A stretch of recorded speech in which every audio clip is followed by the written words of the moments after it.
ನಮಸ್ಕಾರ, ಪ್ರಜಾರಾಜ್ಯ ಕನ್ನಡ ವಾಹಿನಿಗೆ ಸ್ವಾಗತ. ನಾನು ರಾಮಗೌಡ ಪಾಟೀಲ್.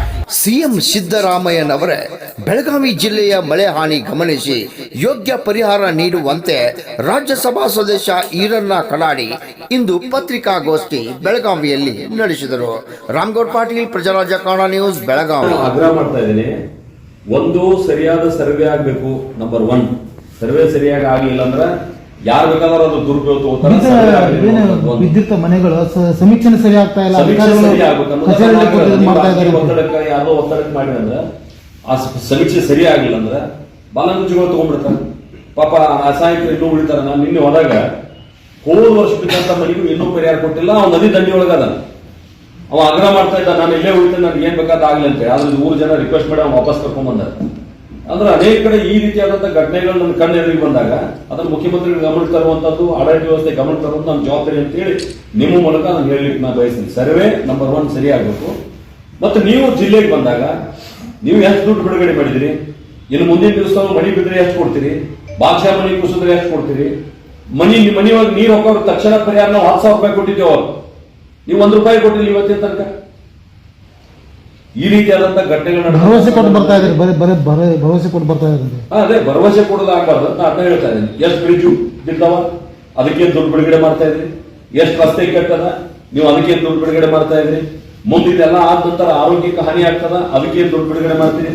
ನಾನು ಮೊನ್ನೆ KDP ಸಭೆ ಒಳಗೆ ಕೇಳಿದೆ, ನೀವು ದಯವಿಟ್ಟು ಅದನ್ನು ಯಾರು ವರದಿ ಮಾಡಲಿಲ್ಲ. ಅಂದ್ರೆ ಈ ಡೆಂಗ್ಯೂ ಸಲುವಾಗಿ ಎಷ್ಟು ರೂಪಾಯಿ ಬಿಡುಗಡೆ ಮಾಡಿದ್ರೆ 1 ರೂಪಾಯಿ ಬಿಡುಗಡೆ ಇಲ್ಲ.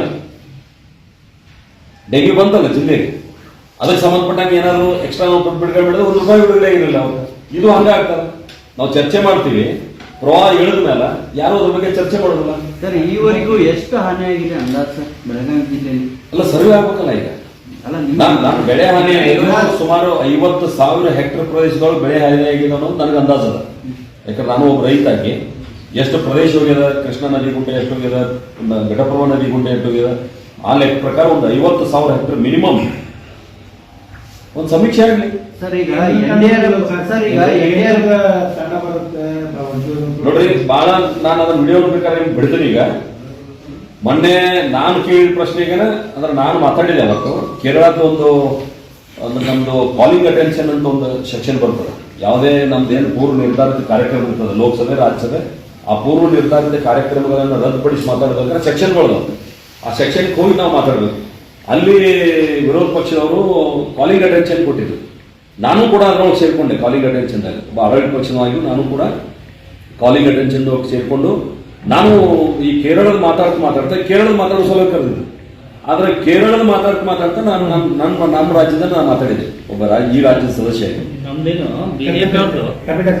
ಸಾಕಷ್ಟು ಪ್ರಮಾಣದಲ್ಲಿ ಇತ್ತು ಅದು. ಈಗ ಬ್ಲಡ್ ಕಡೆ ಲಕ್ಷ ಕೊಟ್ಟಿದಾರ. ಇತ್ತೀಚೆಗೆ ನಮ್ಮೂರಾಗ ಒಬ್ಬರು ಡೆಂಗ್ಯೂ ಆಗಿ ತೀರ್ಕೊಂಡಂತ ಒಂದು ಸುದ್ದಿನೂ ಅದ. ಅದರಿಂದ ಮುಂದಿನ ದಿವಸದೊಳಗ ಆರೋಗ್ಯದ ಮೇಲೆ ಬಹಳ ದೊಡ್ಡ ಪರಿಣಾಮ ಬೀರ್ತಕ್ಕಂಥ ಘಟನೆಗಳು ನಡೀತಾವ. ಅಂದ್ರೆ ತೆಗಿನ ಪ್ರದೇಶದೊಳಗೆ ನೀರು ನಿಂತು ಬಿಡ್ತಾವ, ಇಮಿಡಿಯೇಟ್ ನೀರು ಖಾಲಿ ಆಗಂಗಿಲ್ಲ, ರೈತರ ಬೇಸಾಯ ಮಾಡಕ್ಕೂ ಅನುಕೂಲ ಆಗಂಗಿಲ್ಲ. ಅಲ್ಲಿ ನಿಂತ ನೀರಿನಿಂದ ರೋಗಗಳು ಬರುವಂತ ಸಂಭವ ಅದ. ಅದಕ್ಕೂ ಕೂಡ ಮುಂಜಾಗ್ರತೆ ತಗೋಬೇಕಾದಂತ ಅಗತ್ಯ ಇದೆ ಅನ್ನುವಂತ ಮಾತನ್ನು ಕೂಡ ಈ ಸಂದರ್ಭದಲ್ಲಿ ನಾನು ಹೇಳಲಿಕ್ಕೆ ಬಯಸ್ತೇನೆ. ಒಂದು. ಎರಡನೇದು, ನಾನು ಕೂಡ ಮೊನ್ನೆ ಕೇಂದ್ರದ ಇದೇನು national disaster management authority, NDMA ಅಂತ ಏನು ಕರಿತೀವಿ, ನ್ಯಾಷನಲ್ ಡಿಸಾಸ್ಟರ್ ಮ್ಯಾನೇಜ್ಮೆಂಟ್ ಅಥಾರಿಟಿಯ ಇವರು ಪ್ರಮುಖರು ಇರ್ತಾರೆ. ಯಾರು? ನಮ್ಮ ಕೇಂದ್ರ ಗೃಹ ಸಚಿವರು. ನಾನು ರಾಜ್ಯಸಭೆಯಲ್ಲಿ ಮಾತನಾಡ್ತಕ್ಕಂಥ ಸಂದರ್ಭದಾಗ ನಾನು ರಿಪ್ಲೈ ಕೂಡ ಕೊಟ್ಟರು. ಏನಂತಂದ್ರೆ, NDRF ಫಂಡ್ ಸಲುವಾಗಿ ಯಾವುದೇ ರಾಜ್ಯ ಸರ್ಕಾರಗಳು ನಮ್ಮ ಹಾದಿ ಕಾಯುವಂತ ಅಗತ್ಯ ಇಲ್ಲ. ನೀವು ತಕ್ಷಣ ರಾಜ್ಯ ಸರ್ಕಾರನ ದುಡ್ಡು ಖರ್ಚು ಮಾಡಕ್ ಪ್ರಾರಂಭ ಮಾಡ್ರಿ. ಏನು NDRF ಗೈಡ್ಲೈನ್ಸ್ ಅದ, ಗೈಡ್ಲೈನ್ಸ್ ಪ್ರಕಾರ ನೀವು ದುಡ್ಡು ಖರ್ಚು ಮಾಡಿದ್ರೆ 100ಕ್ಕೆ 100 ನಾವು ವಾಪಸ್ ಕೊಡ್ತೀವಿ. 10% ನಿಮ್ಮ ವಿವೇಚನೆ ಮೇಲೆ ನೀವು ನಿರ್ಣಯ ತಗೊಳ್ರಿ. 10% ಅಂದ್ರೆ ತಕ್ಷಣ ಇದನ್ನ ಮಾಡಬೇಕಾಗಿತ್ತು, ಅದಕ್ಕೆ ಈ ನಿರ್ಣಯ ತಗೊಂಡು ಅಂತ 10% ನಾವು ಎಕ್ಸಂಪ್ಷನ್ ಅದ. ಇನ್ನು ಉಳಿದಂತ 90% ನೀವು NDRF ಗೈಡ್ಲೈನ್ಸ್ ಪ್ರಕಾರ ಮಾಡಿದ್ರೆ ನಮ್ಮ ಪರ್ಮಿಷನ್ ಅಗತ್ಯ ಇಲ್ಲ, ನೀವು ನೇರವಾಗಿ ಖರ್ಚು ಮಾಡಬಹುದು ಅನ್ನುವಂತ ಮಾತನ್ನ ರಾಜ್ಯದ ಗೃಹ ಸಚಿವರು, ದೇಶದ ಗೃಹ ಸಚಿವರು ಹೇಳಿರ್ತಕ್ಕಂಥ ಮಾತನ್ನು ಕೂಡ ತಮ್ಮ ಗಮನಕ್ಕೆ ತರ್ತಾ ನಾನು ಆಗ್ರಹ ಮಾಡೋದೇನಂತಂದ್ರೆ, ನೀವು ದುಡ್ಡು ಖರ್ಚು ಮಾಡ್ರಿ. ನಿಮ್ಮ ಪಿ ಡಿ ಅಕೌಂಟಿಗೆ ಇಟ್ಕೊಂಡು ಕುಂದ್ರಕ್ಕಲ್ಲ. ಈ ರಾಷ್ಟ್ರೀಯ ವಿಪತ್ತು ನಿಧಿ ಅನ್ನುವಂಥದ್ದು ಇದನ್ನು ಇಟ್ಕೊಂಡು ಕುಂದ್ರಕ್ಕಲ್ಲ. ತಕ್ಷಣ ಜನರ ಸಹಾಯಕ್ಕೆ ಬರ್ರಿ. ಯಾರೋ ಈ ನಾಡಿಗೆ ಅನ್ನ ಕೊಡ್ತಕ್ಕಂಥ ರೈತರನ್ನ ಅವನು ಬೆಳೆ ಕಳ್ಕೊಂಡು